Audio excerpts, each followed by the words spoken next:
The commentator opens with a sharply critical assessment of Prince Harry, arguing that he continues to reinforce their belief that he and his advisors exercise poor judgment. According to the commentator, Harry is once again attempting to pressure the British government into providing him with taxpayer-funded security by claiming he is the target of multiple terrorist plots. They note that Harry has reportedly suggested there are 6 active terrorist threats against him and insist that the United Kingdom is somehow the most dangerous place in the world for his safety.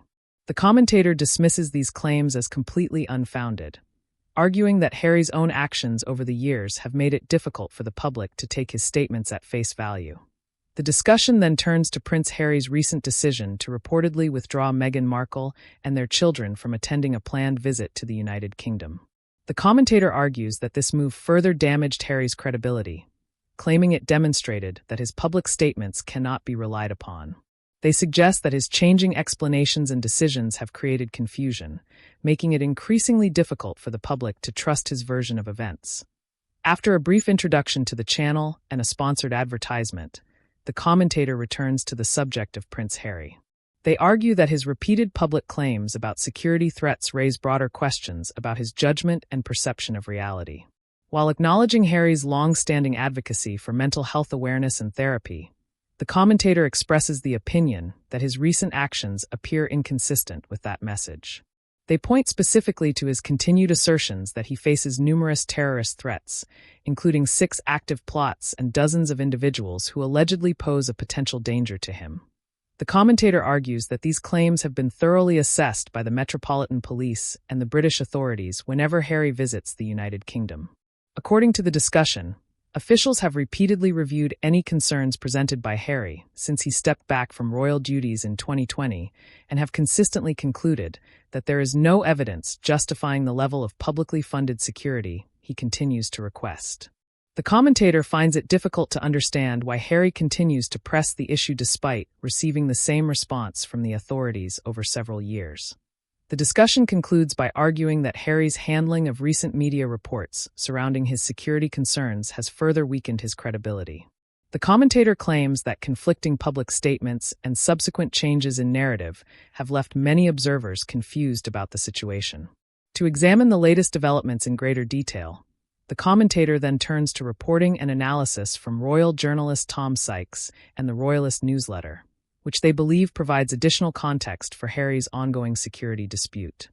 The commentator discusses a reported security document prepared by the Sussex's private security team and referenced by ITV News.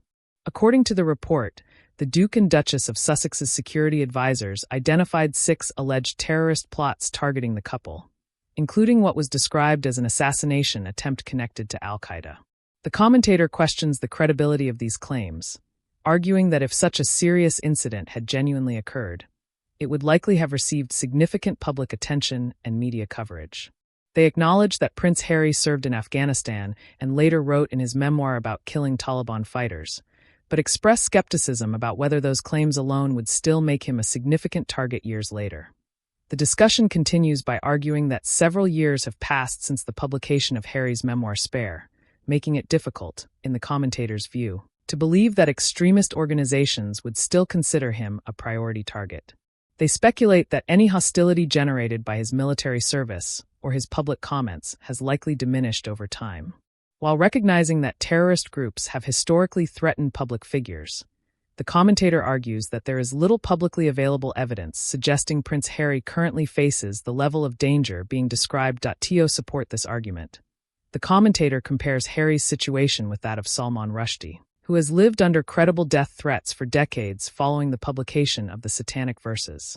They note that Rushdie survived a serious knife attack in 2022 that left him with life-changing injuries and point out that the fatwa issued by Ruhollah Khomeini led to decades of documented threats against him, as well as attacks on individuals associated with translating his work.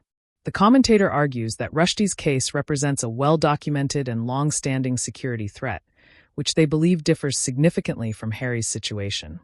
Returning to Prince Harry, the commentator acknowledges that it is impossible to completely rule out the existence of security risks.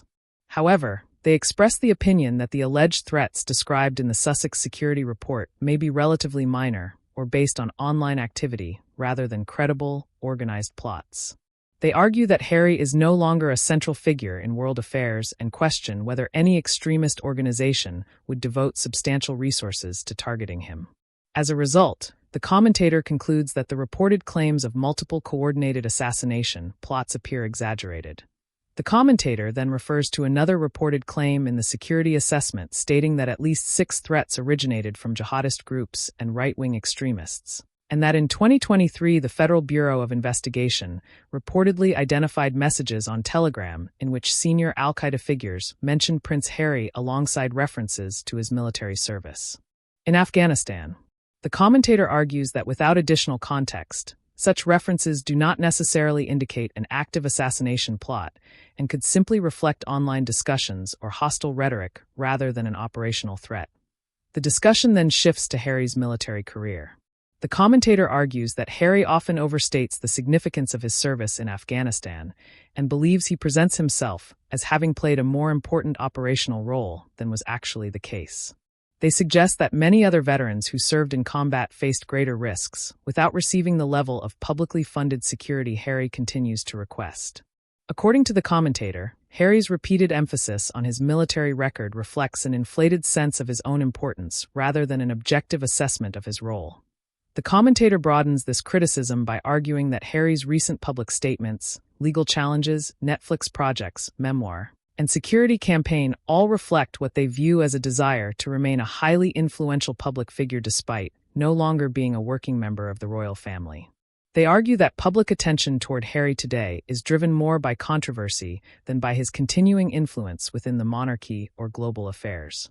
Finally, the commentator addresses another claim in the Sussex's security assessment, stating that the Metropolitan Police Service is reportedly aware of approximately 500 stalkers targeting members of the royal family, with around half allegedly focused on Prince Harry, Meghan Markle, and their children. The commentator questions the accuracy of this figure, arguing that stalking unfortunately affects many public figures. They conclude by sharing their own experience as a public commentator, explaining that they take personal security precautions while traveling because public visibility can occasionally attract unwanted attention or harassment online. The commentator recalls feeling genuinely frightened after being mistaken for someone connected to Prince Harry and Meghan Markle. As a single woman, they found it unsettling that some overly obsessive supporters failed to understand basic geography, assuming that being in Munich meant they were connected to events in Dusseldorf. They point out that they had actually been in Germany a week before the Invictus Games, making the overlap purely coincidental. During the actual week of the Games, they were in Sweden attending King Carl Gustav's Golden Jubilee, where they had always intended to be. They argue that while public figures often have devoted fans, there are also individuals who cross the line into stalking and harassment. In their view, having stalkers is unfortunately part of public life, and many celebrities experience similar situations. However, they maintain that the existence of stalkers alone does not justify Prince Harry and Meghan receiving taxpayer-funded police protection. The discussion then turns to security arrangements for members of the royal family. The commentator argues that even some senior royals, including Princess and, do not receive full-time protection, making Harry and Meghan's expectations appear unreasonable. Since they are no longer constitutionally active members of the royal family, the commentator believes they should not expect the same level of government-funded security as working royals. They describe the couple's reasoning as inconsistent and argue that their current public status does not warrant exceptional treatment. The commentator also addresses a reported attempted break-in at Harry and Meghan's California home involving an individual allegedly carrying duct tape and a hammer. While acknowledging that such an incident is concerning, they note that wealthy individuals living in California can unfortunately face elevated risks of burglary and other crimes. They share a personal experience of nearly being mugged while walking near Los Angeles International Airport after deciding to walk from a rental car facility to a nearby hotel instead of paying for an Uber. Although they had been paying close attention to their surroundings, it was a woman, not the men they had been watching, who unexpectedly began following them.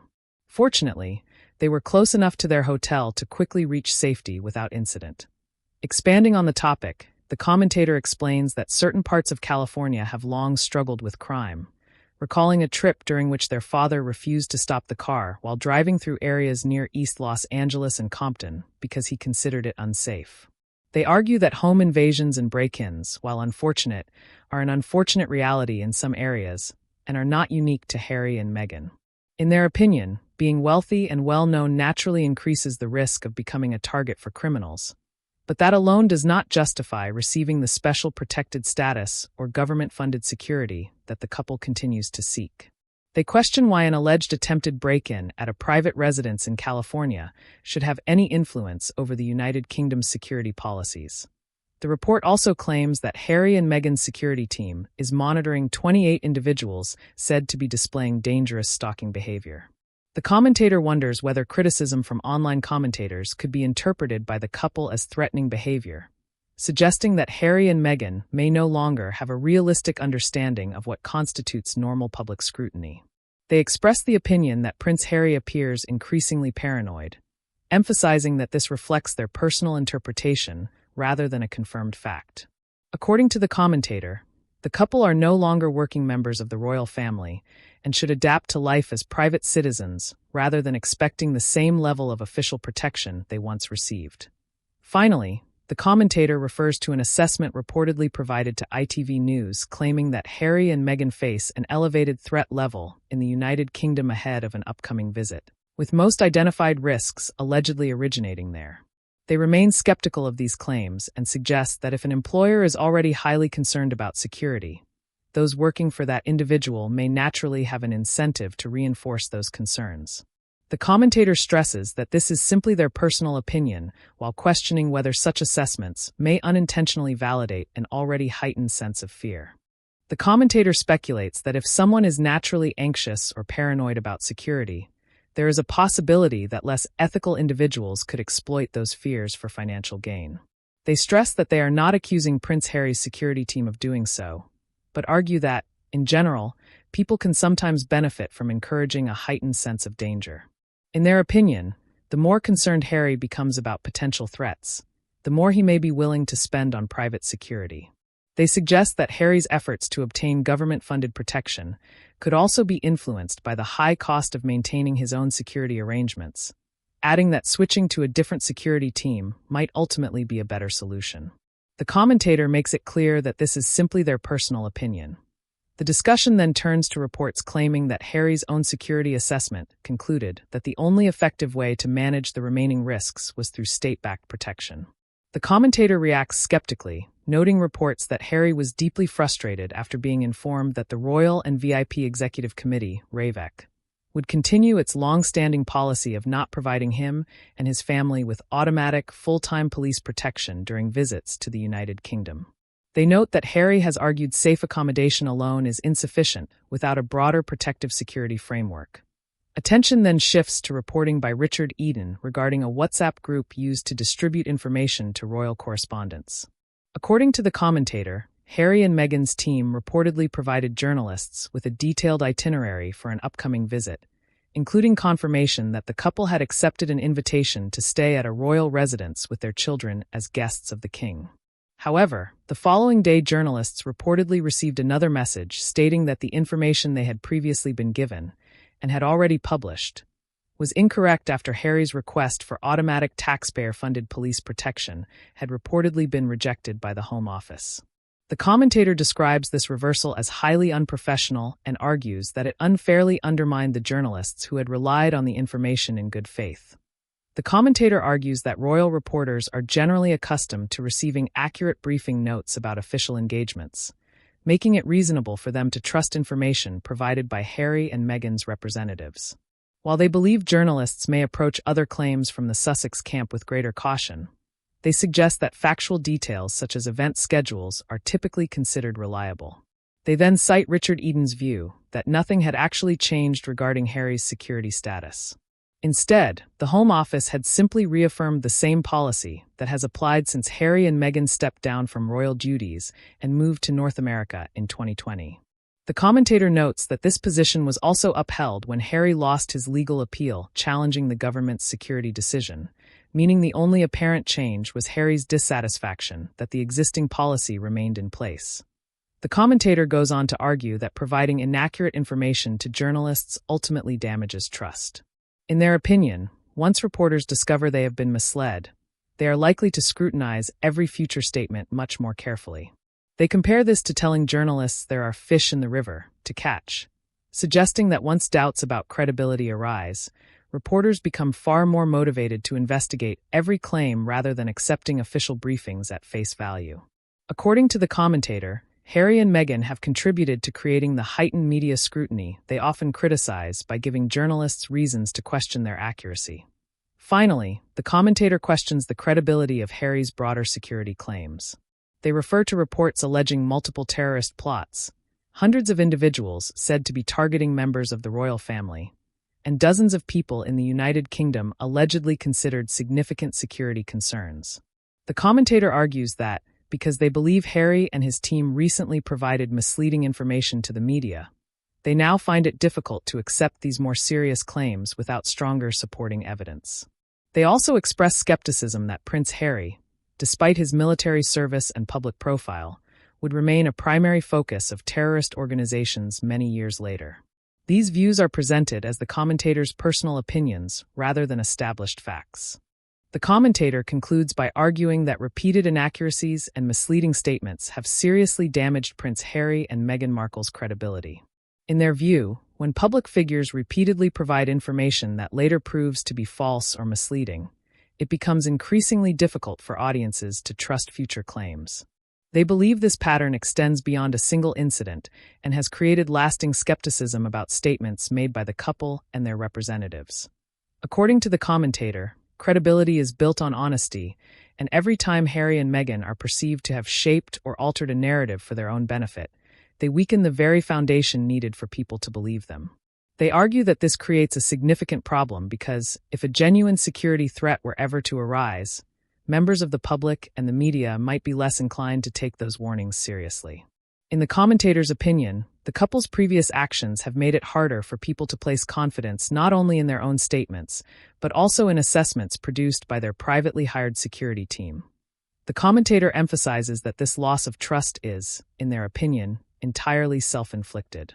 While expressing hope that Harry, Meghan, and their family remain safe, they state that they do not believe the level of danger is as severe as Prince Harry has claimed. They suggest that many of Harry's concerns appear exaggerated and argue that he is unlikely to face extraordinary risks during visits to the United Kingdom. To support this view, they point out that Harry and Meghan have traveled to countries such as Colombia and Nigeria, suggesting that visiting the UK should not present a greater security challenge. They speculate that, at most, the couple might encounter criticism or minor public protests rather than the extreme threats that have been described. In closing, the commentator argues that attempts to influence public perception through what they view as misleading narratives have ultimately backfired. They believe these actions have reduced public confidence in Harry, Meghan, and their advisors, making future claims more likely to be met with skepticism. The commentator concludes by inviting viewers to share their own opinions in the comments before thanking the audience for watching and signing off.